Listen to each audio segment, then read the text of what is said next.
नमस्कार, मैं दीपक राय आप सभी का स्वागत करता हूं वीर गोरखा वेब टीवी के समसामयिक मुद्दों को लेकर। खबर पहले शुरू करूं उससे पहले आपको जानकारी दे दूं, जैसे कि आपको मालूम है बीते 23 दिसंबर 2021 के दिन मेरे प्रेरणा स्रोत मेरे पिताजी इस दुनिया को अलविदा कह गए।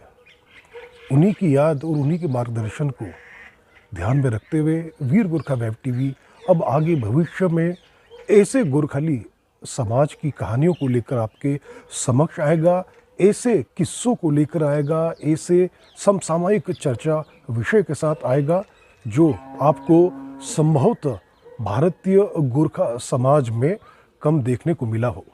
लगभग 1500-2000 के आसपास रिसर्च पेपर बीते 2003 के बाद जब वीर गोरखा वेब टीवी शुरू हुआ तब से जो काम हुआ है अब उसको सिलसिलेवार रूप से एक डॉक्यूमेंटेशन के तौर पे वीडियो फॉर्मेट में लेकर आऊँगा। आज देहरादून के कई इलाकों में धूप निकली है एवं इस सुहानी धूप के साथ ऊंचे ऊंचे पर्वतों को आप देख सकते हैं कि बर्फ़ उनकी चोटियों पर सफ़ेदी बिखरे हुए हैं। आज हम बात करेंगे मणिपुर के गोरखाओं की, उनके इतिहास की, उनके वर्तमान सामाजिक ताने बाने की। लेकिन उससे पहले एक अपील करूं कि वीर गोरखा वेब टीवी आपकी अपनी आवाज़ है, आपकी अपनी वाकई जो फॉर्मेट के रूप में प्रस्तुत होने वाली एक घटनाक्रम है, एक अनुभव है, एक एहसास है।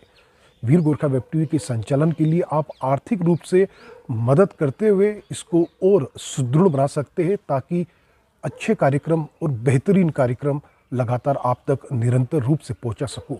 नीचे मेरे पेटीएम नंबर दिए गए हैं, आप मुझे कंट्रीब्यूट और सपोर्ट कर सकते हो। अब बात करते हैं मणिपुर के गोरखाओं की। मणिपुर में गोरखाली समाज हालांकि 75,000 के करीब माना जाता है, लेकिन हाल फिलहाल विधानसभा चुनावों की घोषणा होने के बाद वीर गोरखा वेब टीवी ने प्रयास किया है कि मणिपुर में रहने वाले गोरखाली समाज का इतिहास क्या है और उनकी क्या संभावनाएं हैं और वर्तमान स्थिति किस तरह से है। सबसे पहले हम नज़र डालते हैं बात शुरू करने से पहले कि अब तक मणिपुर के गोरखाओं का क्या इतिहास रहा है, उसके बाद चर्चा आगे बढ़ाएंगे। आमतौर पर गोरखाओं का मणिपुर में बसाहट साल 1819 से माना जाता है। कुछ इतिहास के जानकार मणिपुर में गोरखाओं के इतिहास को 16वीं शताब्दी की शुरुआत से भी पीछे का मानते हैं। लोक कहानी में 10वीं शताब्दी की शुरुआत में एक गोरखा व्यक्ति की मणिपुर में कुंभी नाम की एक मैतेई लड़की से शादी का जिक्र आता है, जो एक लोकप्रिय मणिपुरी कबीले मायांग हाइकोंग निंगोल से संबंधित थी। चूंकि इस व्यक्ति ने खूंटी या गोत में गायों और भैंसों को पाला था, इसलिए उसके वंशजों को गोटी मायण के नाम से भी जाना जाता है। लिखित इतिहास में राजा गंभीर सिंह के समय में गोरखाओं का पहला जत्था साल 1824 में मणिपुर आया था। 16वीं सिलहट स्थानीय बटालियन के गोरखा, जो बाद में 8वीं गोरखा राइफल्स बना, को गंभीर सिंह की पुलिस लेवी में शामिल किया गया था। 19वीं सदी की पहली तिमाही के दौरान मणिपुर राज्य बर्मी घुसपैठियों और सैनिकों से काफी परेशान था।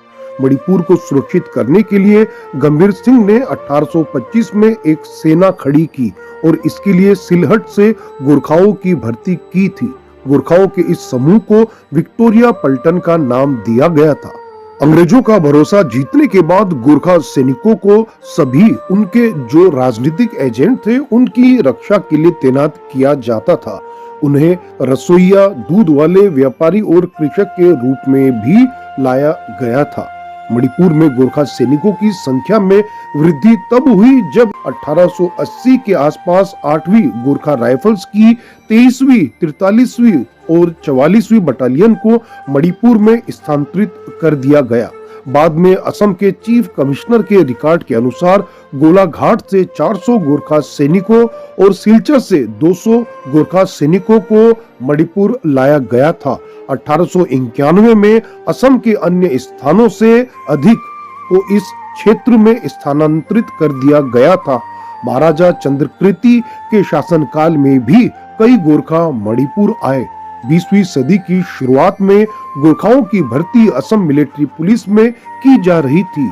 जिनमें 82 गारो हिल्स बटालियन के तुरा में तैनात थे, 730 लखीमपुर बटालियन के डिब्रूगढ़ में, 331 नागा हिल्स बटालियन के कोहिमा में तैनात थे। सिलचर बटालियन के सिलचर में 111 और ढाका बटालियन के ढाका में 105 गोरखा सैनिक तैनात थे। साल 1915 में इम्फाल में तैनात दूसरी गोरखा राइफल्स को दारंग सैन्य पुलिस में बदल दिया गया, जब इनके लड़ाके यूरोप में कई बड़ी कार्रवाई के लिए तैनात किए गए थे।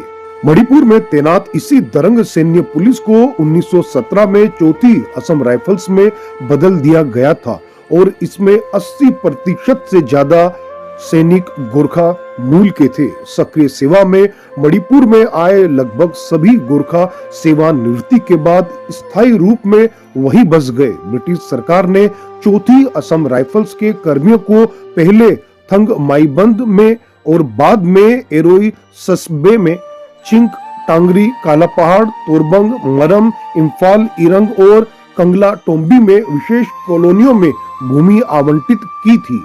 साल 1945 के बाद नेताजी सुभाष चंद्र बोस की आजाद हिंद फौज के कई गोरखा जवानों ने भी मणिपुर को अपना घर बना लिया था।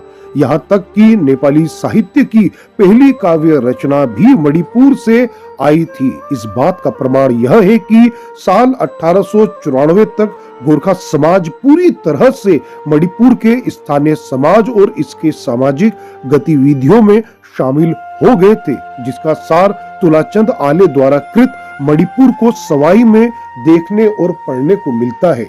वर्तमान में मणिपुर के गोरखाली समाज की अगर आबादी की बात की जाए तो वह करीबन 75,000 के आसपास है एवं यह खास तौर से इम्फाल वेस्ट और सदर हिल्स का जो पश्चिमी इलाका है वहां बहुत बड़ी संख्या में है। सेनापति जिला जो एक प्रमुख स्थान है मणिपुर में, वहां गोरखाली समाज की आबादी सबसे अधिक है।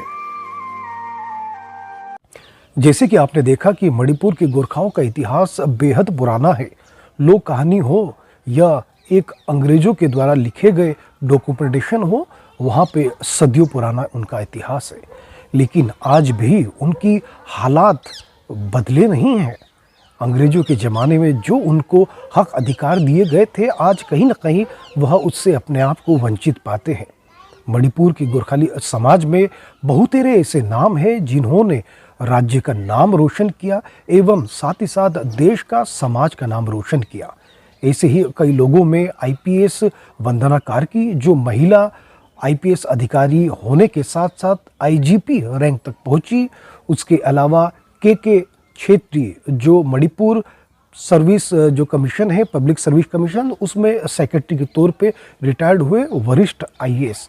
साथ ही साथ बहुत सारे शिक्षाविद, बहुत सारे साहित्यकार और साथ ही साथ राजनीतिक रूप से अगर देखा जाए 3 बार के विधायक रहे किशोर थापा और वर्तमान में दार्जिलिंग के सांसद राजू बिष्ट।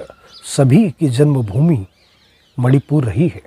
इस मणिपुर में कई ऐसे भी मौके आए जब गोरखाली समाज को वाकई वहाँ से खदेड़ा गया। 1980 ऐसा ही एक साल था जब करीबन 2 से 4 हज़ार के बीच में गोरखाओं को मणिपुर छोड़ने पर मजबूर होना पड़ा।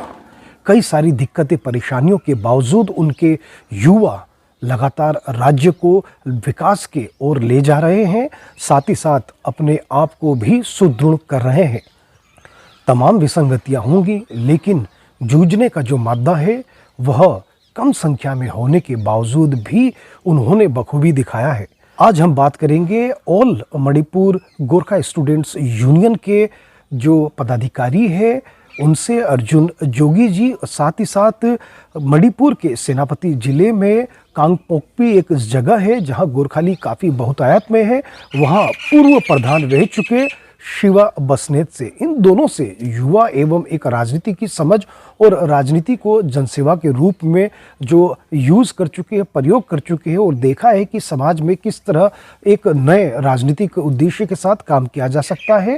पूर्व प्रधान शिवा बसनेत एवं युवा अर्जुन जोगी के साथ वीर गोरखा वेब टीवी ने यह खास बात की एवं मणिपुर के चिंताओं के ऊपर भी उनसे चर्चा की।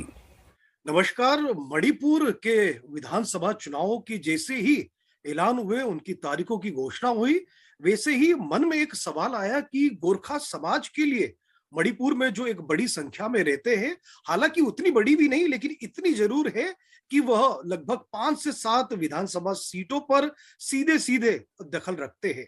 आइए हम सीधे मणिपुर से जुड़े हुए हैं। मणिपुर के जो लोग हैं, जो गोरखा समाज के प्रभुत्व लोग हैं, वह इस विधानसभा चुनावों में गोरखाली समाज के क्या चिंतन है, समस्याएं क्या है, एवं आने वाले सरकार जो भी चुनी जाएगी उससे क्या उम्मीदें करते हैं। हमारे साथ मणिपुर से सीधे जुड़ चुके हैं अर्जुन जोगी जी एवं शिवा बसनेत जी। शिवा बसनेत जी पहले ग्राम प्रधान रह चुके हैं, इसलिए उनको राजनीति की ज्यादा बारीकी भी मालूम होगी। आप दोनों का स्वागत है सर। धन्यवाद धन्यवाद। नमस्कार। सबसे पहला प्रश्न, पूर्व ग्राम प्रधान रह चुके हैं बसनेत जी। बसनेत जी, मणिपुर में किस तरह के सामाजिक और राजनीतिक स्थिति है गोरखाली समाज की, इसके बारे में जरा जानकारी से हम स्टार्ट करें।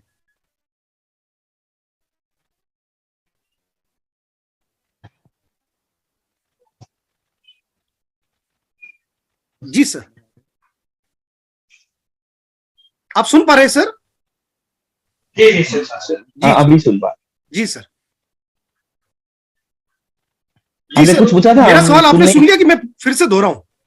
नहीं, सवाल सुन नहीं पाए हम लोग। अच्छा, बिल्कुल मैं दोहरा लेता हूँ, इसमें कोई दिक्कत नहीं। देखिए, तकनीक के ऊपर ना आपका बस है ना हमारा बस। हम तो केवल चाहते हैं कि वहां पे जो गोरखाली समाज के लोग हैं, विधानसभा चुनाव से अगर हम जोड़ के चर्चा करें तो किस तरह की चर्चा हो सकती है। मेरा प्रश्न ये था सर कि क्या आपको लगता है वर्तमान में जो चुनाव हो रहे हैं उससे अगर गोरखाली समाज को जोड़ के देखा जाए, उनकी राजनीतिक अवस्था, उनकी सामाजिक अवस्था और वर्तमान में क्या उनकी मांगे हैं, और मन में एक भय हमेशा पूर्वोत्तर भारत के गोरखा लोगों को लगा रहता है, 1980 के दशक का घटना ज्यादा पुराना भी नहीं है। इस बारे में क्या देखते हैं आप, किस तरह से गोरखाली समाज को वहां की राजनीतिक और सामाजिक दशा दिशा में देखते हैं? बसने जी से सवाल है। सबसे पहले तो मैं आपको धन्यवाद देना चाहता हूँ कि आप पूर्वोत्तर में, वो भी मणिपुर राज्य के लोगों की आवाज पूरे देश विश्व में सुनाना चाहते हैं। हमारे लिए सौभाग्य की बात है। हमें कभी ऐसा मौका नहीं मिला कि हम हमारी आवाज केंद्र तक अथवा हमारे जो गोरखाली समुदाय को सुना पाए। तो सबसे पहले मैं आपका नाम बहुत सुना,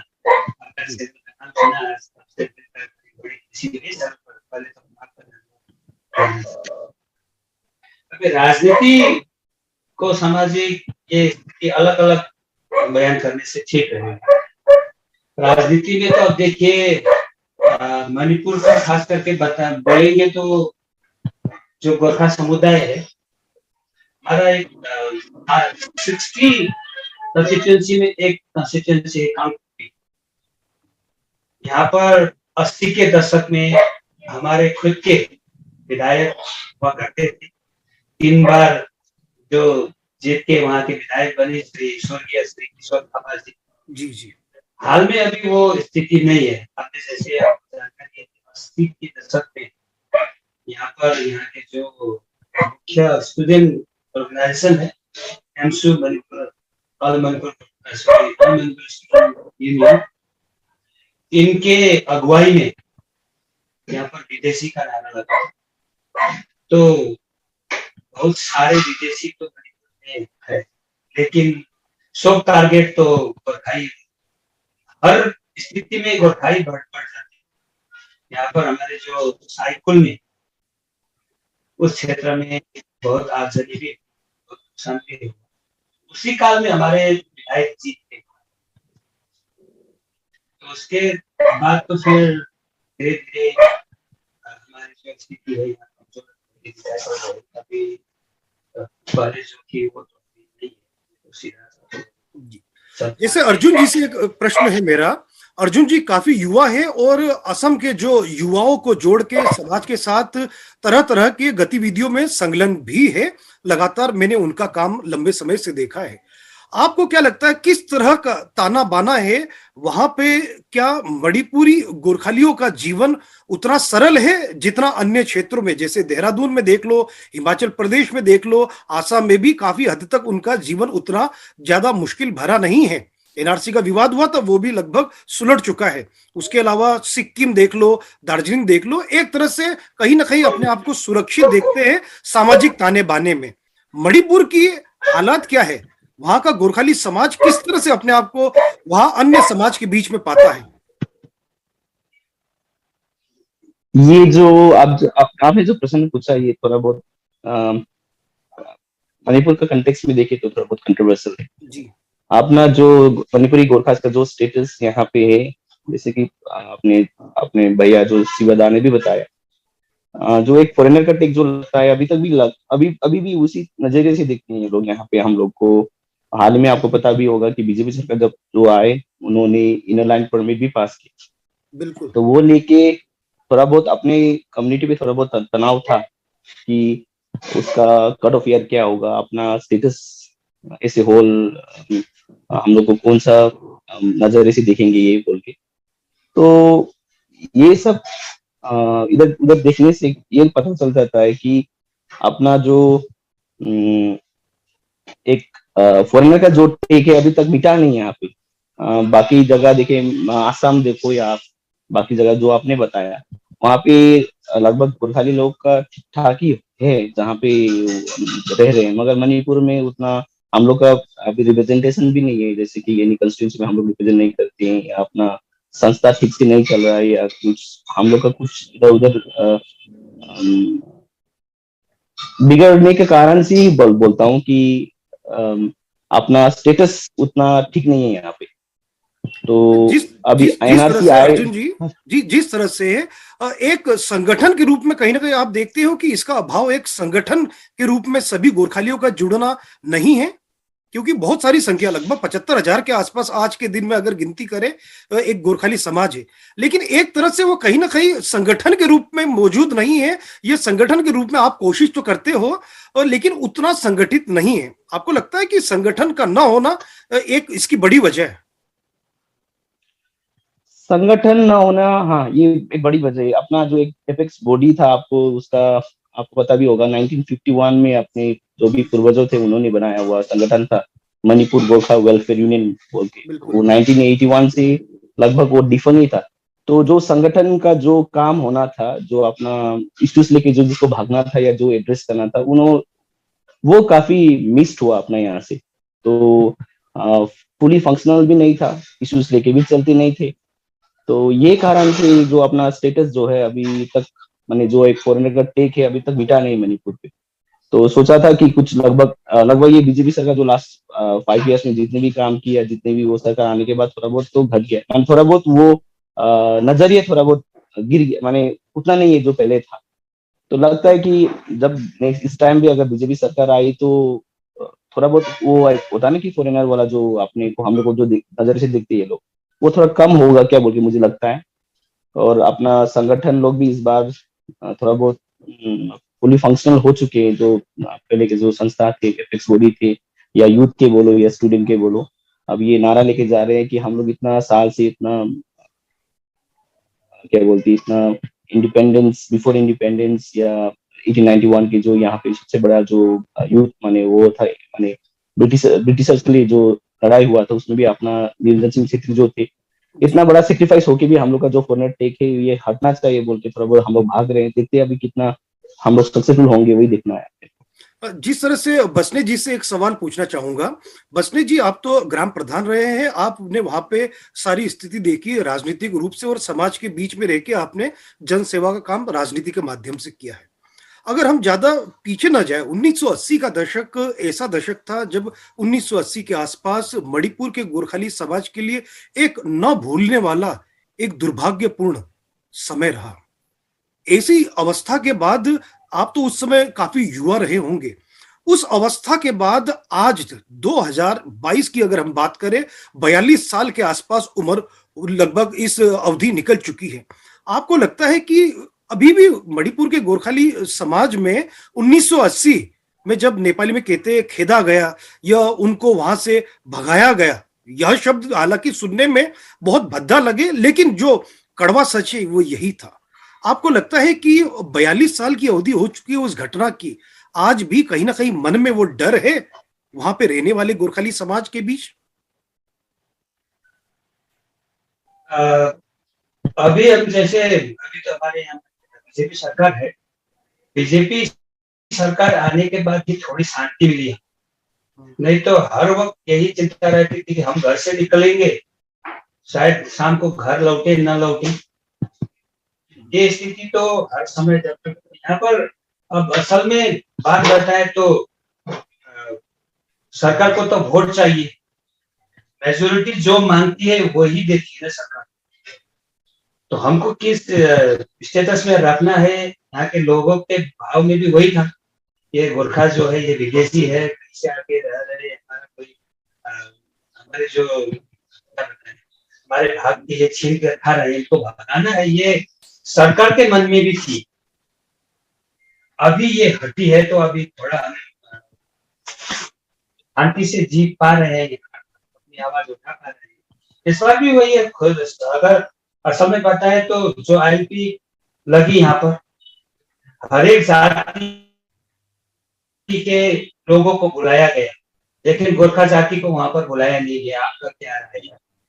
बीजेपी में भी अब थोड़ा तो है, लेकिन हम गोरखा जाति हिंदू है, इसलिए थोड़ा शांति तो हमको, थोड़ा आश्वासन, इनसे थोड़ा विश्वास है। अभी पहले तो कोई कांग्रेस सरकार थी तब तो ये कोई बात हमारे ऊपर थी ही नहीं, हमारी कोई बात चलती ही नहीं थी।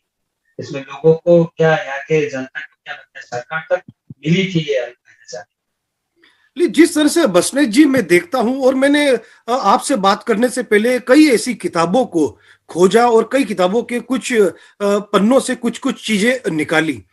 वैसे हालांकि अगर लोक कहानी की बात की जाए तो 10वीं शताब्दी से ही लगभग गोरखालियों के पदचिन्हों के कहीं ना कहीं आलेख वगैरह है। अगर 16वीं शताब्दी की बात करें उस समय भी आलेख में मिलता है, लेकिन जो राजा गंभीर सिंह के समय, यानी आप अगर देखा जाए 1819 के आसपास, लगभग 200 साल से भी ज्यादा का वक्त हो चुका है, अभी भी राजनीतिक रूप से या सामाजिक रूप से सशक्त क्यों नहीं हो पाया? कहीं ना कहीं आपको लगता नहीं कि एक कमजोरी खुद गोरखाली समाज की भी है? क्योंकि 200 साल बहुत लंबा वक्त होता है। कहीं ना कहीं हमें यह भी देखने की जरूरत है कि गोरखाली समाज से भी कुछ चीजें ऐसी हुई कि संगठन के रूप से मजबूत नहीं हो पाए। देखिए, आपकी गिनती अगर ज्यादा होगी तो राजनीतिक पार्टी आपको नजरअंदाज नहीं कर सकती, लेकिन अगर गिन छिन्न अवस्था में आप रहे, क्योंकि मैंने ये भी पढ़ा था कि किशोर थापा जी को हराने के लिए गोरखाली उम्मीदवार को ही खड़ा कर लिए जाते थे। वो पिछली बार भी जो खड़का तामंग जी के खिलाफ भी अगर उनको हराने के लिए गोरखाओं के वोट बांटने की कोशिश होती थी। इस विषय में एक कड़ा स्टैंड मणिपुर के गोरखा समाज क्यों नहीं ले पाए? अगर आवाज उठाने वाला कोई एक व्यक्ति यूनिनमस तरीके से, सबकी सहमति से, सर्वसम्मति से एक व्यक्ति हो, उसके अगेंस्ट कोई नहीं उतरे, ताकि आपकी आवाज तो विधानसभा में पहुंचे। आपको लगता है कि कहीं ना कहीं ये कमी तो समाज के बीच में है, इसको स्वीकारना होगा? जी, वो हम स्वीकारते हैं। देखिए, सत्ता का लोग तो हर किसी को रहता है। हम एक उम्मीदवार को सपोर्ट करेंगे तो कुछ न कुछ हमको भी मिलेगा, ये चाहना है। हम जाति के तौर में तो जैसे आपने पूछा कि हम यहाँ पर अभी जो हमारी स्थिति है कमजोर है, ये खास करके एक बात पता है तो लोगों को बुरा तो लगेगा, लेकिन जो ये हमारा ड्यूअल सिटीजनशिप बताएं, अथवा हम यहाँ रह सकते हैं वहां भी जा सकते हैं, तो हमारे पास विकल्प है। हम यहाँ नहीं रहेंगे तो भी कहीं जाएंगे, ये विकल्प जब तक नहीं तोड़ेंगे तब तो मुश्किल ही है। भागने का जगह है हमारे लिए, उठ पा रहे तो क्या है, होगा तो अब नहीं होगा, है ही उधर।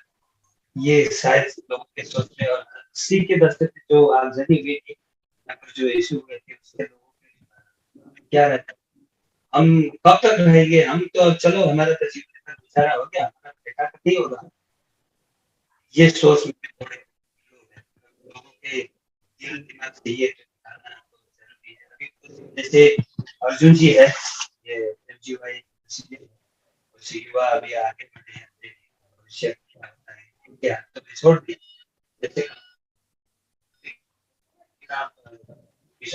जी का हर एक विषय को लोग देते हैं, सरकार को लोग देते हैं, पॉलिटिकल रिफॉर्म देते हैं, ये हमारे में ना खास करके तो हम कमजोर है।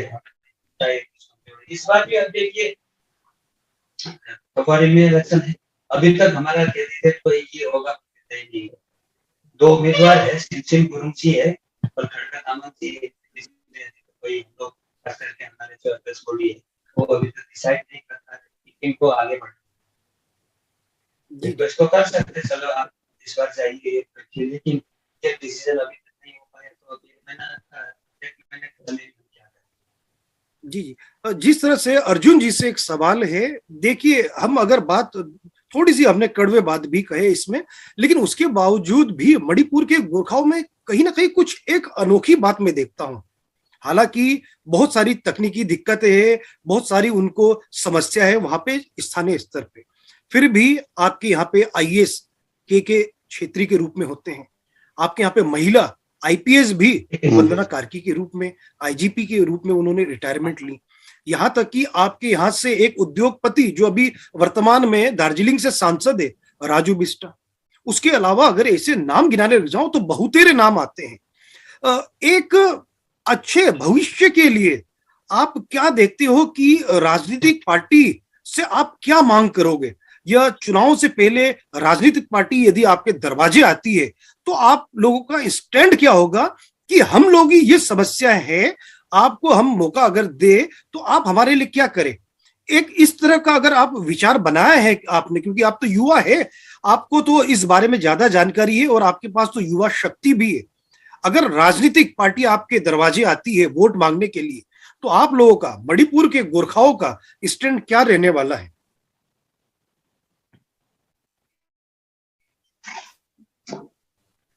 ये स्टेन जो है आप हमारा साइड से जो हम लोग जो यूथ के साइड से जो कोशिश कर रहे हैं इस बार की, आपने जैसे बोला कि जो भी अपना स्थिति यहाँ पे है, जितने भी हमको स्ट्रगल करना पड़ रहा है अभी, बिकॉज हम लोग एक हो नहीं पाए अभी तक, एक आवाज, एक वन वॉइस होके अपना डिमांड पुट अप कर नहीं पाए।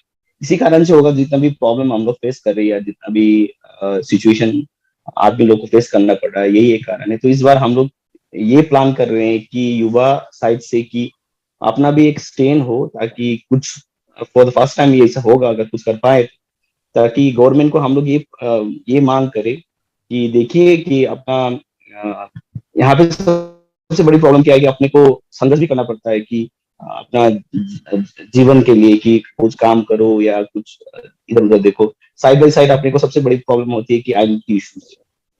तो हम लोग को इस बार ये युवा मिलकर ये डिसाइड कर रहे हैं हम लोग कि ये आइडेंटिटी इश्यूज जो है अपना, जो बहुत बड़ा है यहाँ पे मणिपुर में, जब भी हम लोग को जो फोनेटिक जो लगता है, ये हटाने के लिए कोशिश हम लोग कर रहे हैं। इसके लिए हम लोग मणिपुर गवर्नमेंट से भी बिफोर इलेक्शन या कोई राजनीति आता है तो हम लोग वही पुटअप कर रहे हैं कि हर 7-8 जो कंस्टिट्यूंसी जहाँ पे भी हम रिप्रेजेंट करते हैं, जहाँ पे भी अपने आदमी है, तो हर युवा को हम लोग ये मैसेज दे रहे हैं कि जो भी आता है तो आप ये बोलो कि what is your stand community in Manipur. अगर आप लोग मणिपुर गैजेट में मणिपुरी गोरखास यहाँ के सिटीजन से, हाँ इंडिजिनस नहीं है, यहाँ से इंडिजिनस नहीं है हम लोग, हमको भी पता है, मगर हम लोग को ये आइडेंटिटी का जो इशू है इसको हटाना है, इसमें आप लोग क्या सहयोग कर सकोगे,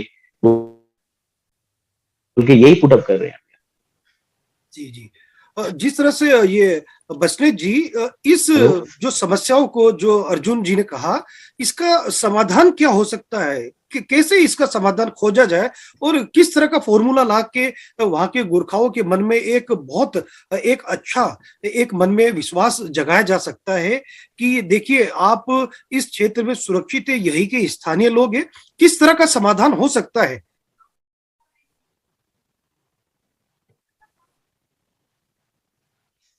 क्योंकि सबसे बड़ी बात तो ये है कि कोई हमारा अधिकार तो कोई आके तो नहीं देगा, हमको मांगना है। अब मणिपुर में हम छीन भी नहीं सकते, हमको अपनी मांगे मनवाने के लिए तो हमको सबसे पहले एक होना है, कोई प्रलोभन में न पड़े। तो सबसे पहले तो जैसे अर्जुन जी ने बताया कि हमको एक सूत्र में हमको पहले बनना है। तो हमारी मांगे तो अभी हम हर एक क्षेत्र से यही चाहते हैं कि हमारा स्टेटस हमको दीजिए। कम से कम अब हमारे दादाजी परदादाजी का जन्म यहीं पर, अभी भी हम फॉरेनर है, कम से कम ये एक तो हटे, हम यहाँ का सिटीजनशिप है, ये स्टेटस हमको दीजिए। जैसे अर्जुन जी ने बताया कि हमको मणिपुरी गोरखा स्वीकार करे, सरकार करेगी तो जनता धीरे धीरे मान जाएगी। सरकार यही मांग रहे तो हम एकजुट भी हो सकते। लेकिन सर ये ठप्पा हटेगा कैसे? ये किस तरह से हट सकता है? देखिए समस्या तो हमने गिना दी, समाधान कैसे हो सकता है इस विषय में भी अगर हम बात करें, आपने कहा कि हमें एक विदेशी का ठप्पा लगाया जाता है, ये ठप्पा दूर कैसे होगा? ये तो फॉर्मूला देखना पड़ेगा कि प्यार, हम किसी को प्यार करेंगे तभी तो हम लोग हमको भी प्यार करेंगे। जैसे मैंने पहले बताया, हम इस भूमि को प्यार करेंगे तब तो इस भूमि का हमको प्यार मिलेगा। हमारे कुछ लोग हैं जो पहले से, कुछ लोगों ने ये धारणा बना दी कि हमको यहाँ पर नहीं रहना है, कुछ साल रहेंगे, कुछ कमाएंगे, फिर चले जाएंगे। लोगों की नफरत से इससे भी बड़ी है।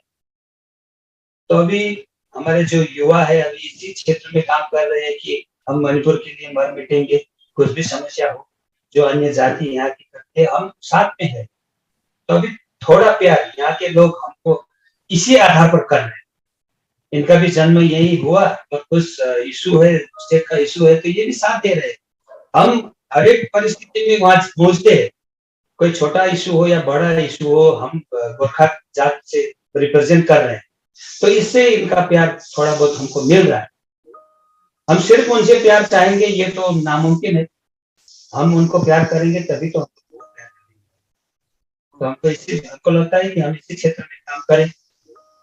जी जी जी सर, एक चीज और, जी सर, एक चीज और मेरे दिमाग में प्रश्न आया कि इतनी सारी चीजें आपने बता दी है, तो खास तौर से जो हमारे युवा जो अभी 10वीं में, 9वीं में, 11वीं 12वीं या कॉलेज की शुरुआती पढ़ाई कर रहे हैं, तो इन बच्चों के भविष्य की चिंता वाकई करने की आवश्यकता है, या उन लोगों को जैसा चल रहा है वैसे चलने की कवायद, ये चीज छोड़ देंगे आप? इस चीज के लिए कौन सी बॉडी, कौन सी संस्था क्या काम कर रही है? क्योंकि अर्जुन जी, आशा ऑल मणिपुर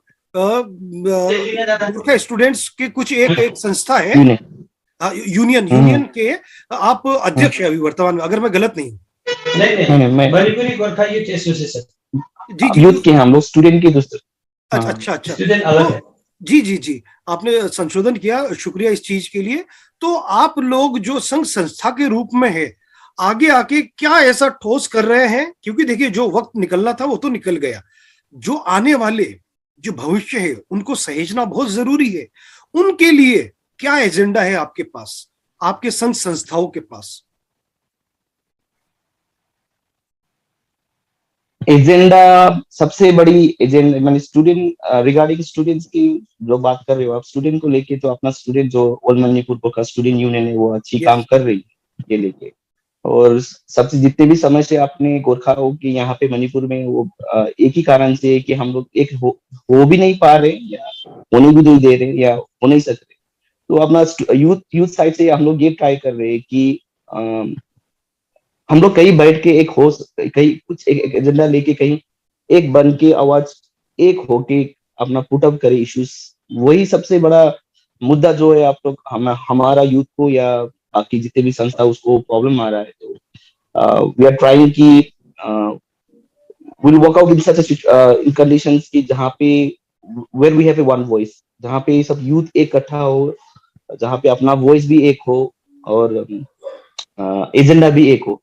सबसे बड़ी एजेंडा वही है कि अपना जो हम लोग लेके जा रहे हैं कि आदमी को कैसे एकजुट बनाए।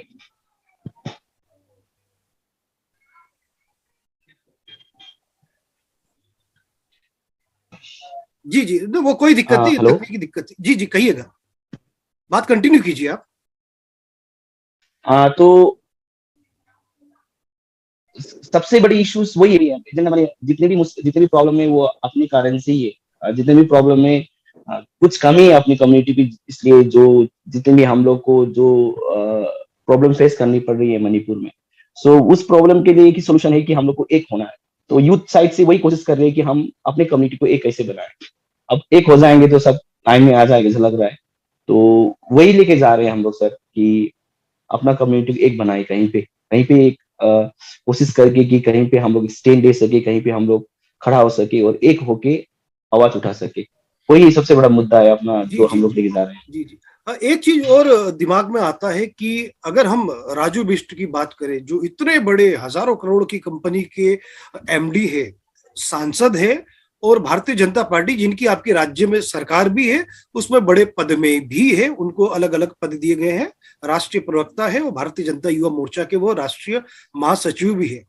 ऐसी स्थिति जब मणिपुर की माटी में जो पैदा हुआ, वहीं पे पढ़ा लिखा, सारा बचपन उन्होंने वहीं से देखा और संस्कार और संस्कृति वहीं से अपने भीतर लेके आए। तो राजू बिष्ट को भी आप कभी इन समस्याओं से रूबरू करवाते हैं कि देखिए आप तो हमारे ही समुदाय से है, हालांकि आपका कैलिबर काफी बड़ा है, राज्य में आपकी सरकार है, तो इन चिंताओं से कभी आपने देखा कि समाज के ऐसे लोग जो बड़े पदों में पहुंच गए हैं, उन तक भी आप बात पहुंचा रहे हैं या केवल जन जन तक जाके ही एक अप्रोच लेके आ रहे हैं? हम राजू बिष्ट जी जो हमारे हमसे छोटे हैं, हमारे नजदीक गांव के हैं, जब भी वो मणिपुर आते हैं यहाँ पर जो पुराना पुश्तैनी घर है यहाँ पर मुलाकात होती है, हमारी समस्या हम रूबरू बताते हैं उनसे और वो भी मदद कर रहे जो उनके कैपेसिटी में जो करा रहे हैं, उनसे बहुत मदद मिली है जो हम यहाँ पर बता भी नहीं सकते। जैसे कि कोई समस्या हमें है तो हम फोन करके भी उनको बताते हो, मदद कर रहे हैं। राजू बिष्ट जी जो अभी हमारे मणिपुर के ही है, तो वो जब से सांसद बने, कुछ पावरफुल बने, तो हमको भी आशा जगी है। जो अभी हमारी युवा पीढ़ी कुछ काम कर रहे हैं तो उनके मार्गदर्शन से ही कर रहे हैं, वो हमारे साथ हैं, उनके साथ। जिस जिस तरह से सर मैं देखता हूं कि नई नई एक जो युवा पीढ़ी है वो खास तौर से देखती है कि जो पहली बार वोट डाल रहा है, ऐसे वोटर काफी बड़ी संख्या में होंगे गोरखाली समाज से भी। उन लोगों की समस्या क्या है? देखो आपने अपनी समाज की सभी चीज बता दी, युवाओं की मूलभूत समस्या क्या है? रोजगार है, उनके लिए शिक्षा है, उनके लिए किस तरह की, जो युवा है उनके लिए किस तरह की दिक्कतें हैं? अगर आप और अर्जुन जी दोनों इस एक प्रश्न का अलग अलग उत्तर दे तो मुझे लगता है बेहतर होगा। युवाओं के लिए मणिपुर में जो गोरखाली समुदाय से है, किस तरह की सबसे बड़ी समस्याएं? रोजगार है, शिक्षा है, किस तरह की समस्या है? शिक्षा में तो जो कैपेबल है वो पढ़ शिक्षा हासिल कर सकते हैं, लेकिन हमारी सबसे बड़ी समस्या ये है कि जैसे अपना काम भी करो, अपना गुजारा भी करो, घर भी चलाना है, परिवार भी चलाना है, तो खास करके हमारे जितने भी युवा पीढ़ी है, इनका एक मकसद रहता है कि हम 12 या ग्रेजुएशन कर लेते हैं तो 50% तो हम फौज में ही निर्भर है। बिल्कुल बिल्कुल।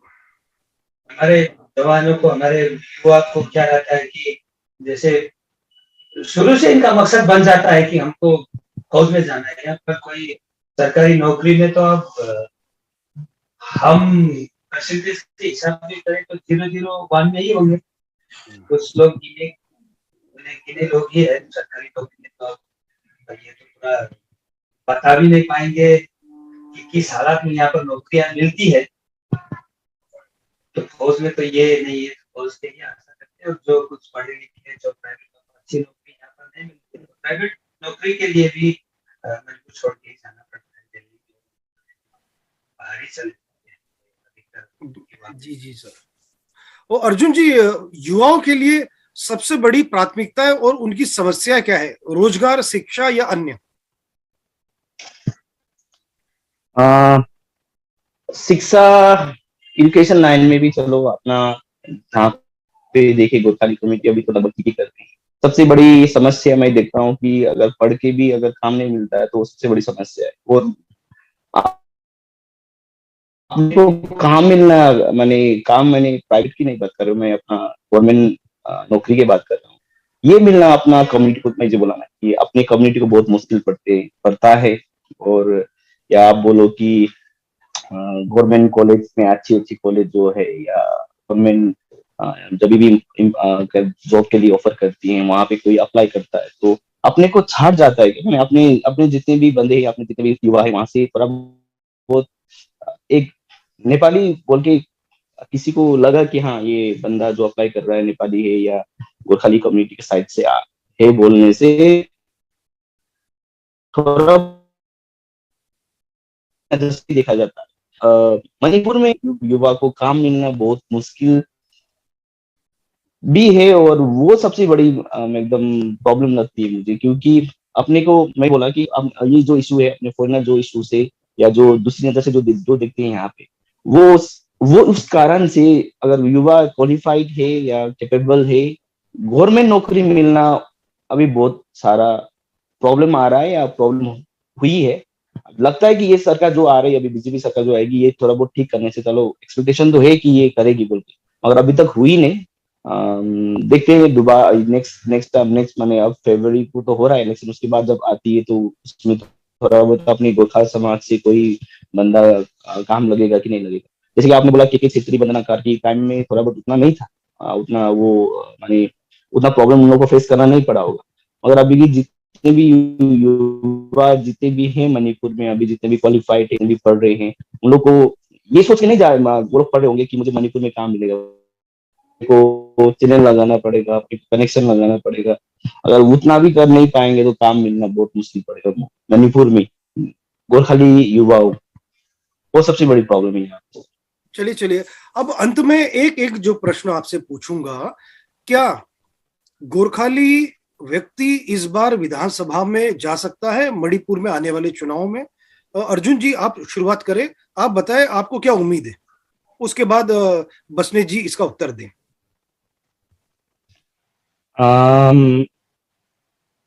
एक्सपेक्टेशन तो मेरा पॉइंट ऑफ व्यू से देखोगे तो मैं बोलूंगा कि 0 है, नहीं जा पाएगी, और हो भी नहीं पाएगी। जो हम लोग एक जी, बसने जी इस विषय में क्या सोचते हैं? चुनाव लड़ चुके हैं, जन सेवा का एक बड़ा अनुभव है को भी कॉन्स्टिट्यूएंसी, हाँ,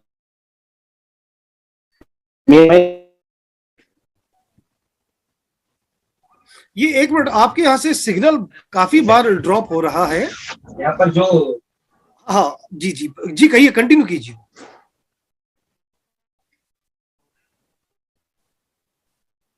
आपको क्या लगता है इस बार गोरखाली विधानसभा में जा सकता है मणिपुर का कोई गोरखाली? या कोई न्यूज अभी तक, ये देखिए, पहले मैं बात आपको खुला खुला बताना चाहता हूँ, पूरे देश को भी बताना चाहता हूँ, यहाँ पर ये जहाँ पर हमारा कांकोपी केंद्र है ना, यहाँ पर कुछ हमारे वोटर, हमारे गांव ऐसे हैं जो सिर्फ वोटर लिस्ट में है, उनको वोट डालने के लिए अंदर जाने नहीं दिया जाता, वो लाइन तक खड़ा होंगे, अंदर कोई दूसरा खड़ा होगा वो। बसने जी, आप बहुत बड़ी बात कह रहे हो, ये कि मतलब गोरखाली जो लोग हैं उनको वोटिंग का अधिकार ही नहीं दिया जाता, ये कह रहे हैं आप? कुछ जगह ऐसी है ना, अगर इस तरह की चीजें हैं तो आप इस चीज को आपको सामने लाना चाहिए। ये बहुत बड़ा इश्यू है, क्योंकि देश में लोग खड़े पाएंगे आप ना, बिल्कुल। देखिए क्या है, ये बहुत बड़ा इशू है। अगर हम लोग बात करते हैं, हम लोग तो बड़े गौरव से देखते हैं मणिपुर, जहां पे निरंजन सिंह छेत्री जी जैसे महानुभाव, भारत के प्रथम स्वाधीनता के लिए जो जिन्होंने अपने जान को दिया, ऐसे गोरखा है, उनको प्राउड से याद किया जाता है। अब उन्हीं के जो वंशज वगैरह है, जो उन्हीं के समुदाय से आते हैं, आप बता रहे हैं कि उनको वोट तक देने का अधिकार नहीं है।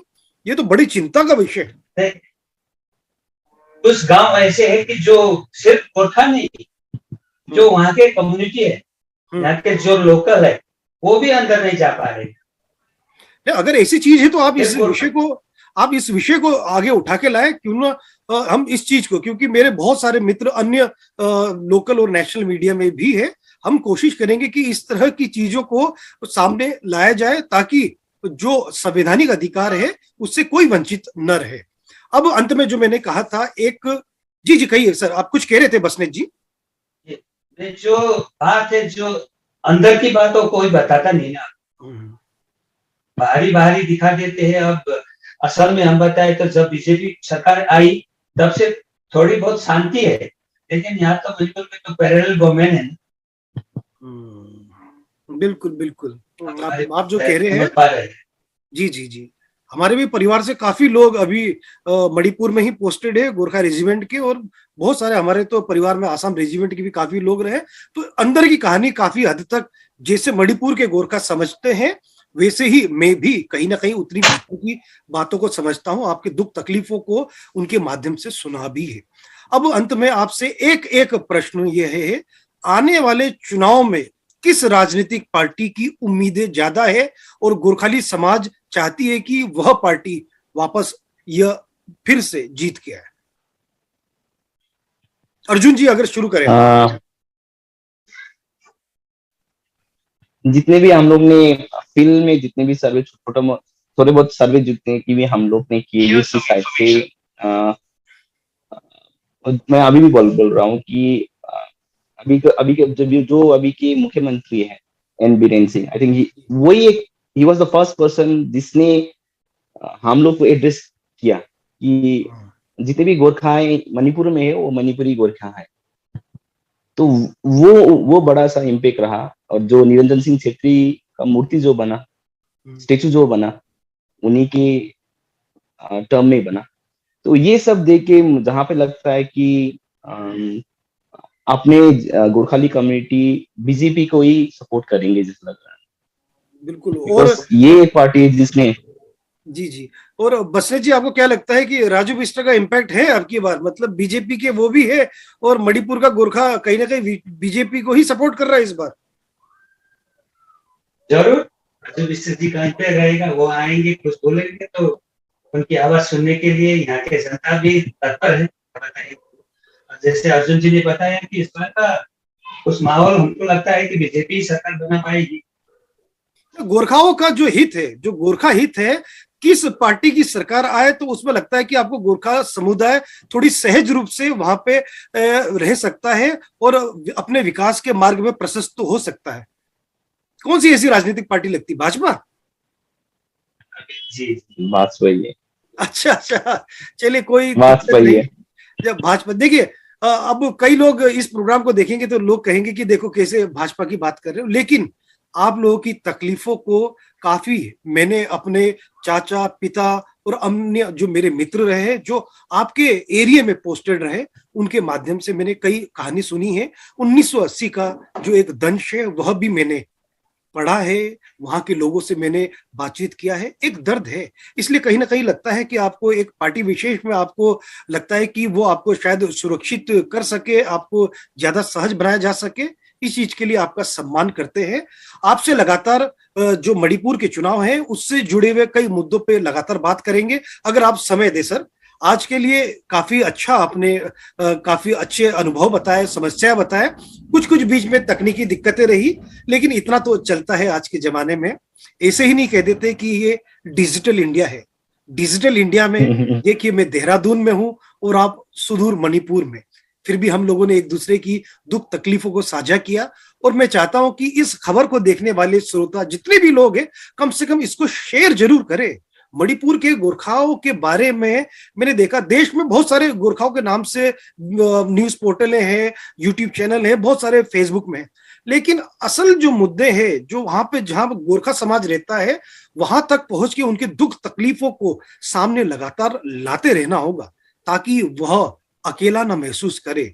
1.5 करोड़ की संख्या की अगर हम बात करते हैं तो उसमें वह भी फील करे कि हम 1.5 करोड़ गोरखा है। सर आपने हमें मौका दिया, आपकी बात हमने सुनी, और आगामी जो चुनाव है उसमें आप कम से कम अपने क्षेत्र में कोविड प्रोटोकॉल का भी विशेष ध्यान रखें, क्योंकि मणिपुर में भी मैं देख रहा हूं केस काफी आ रहे हैं।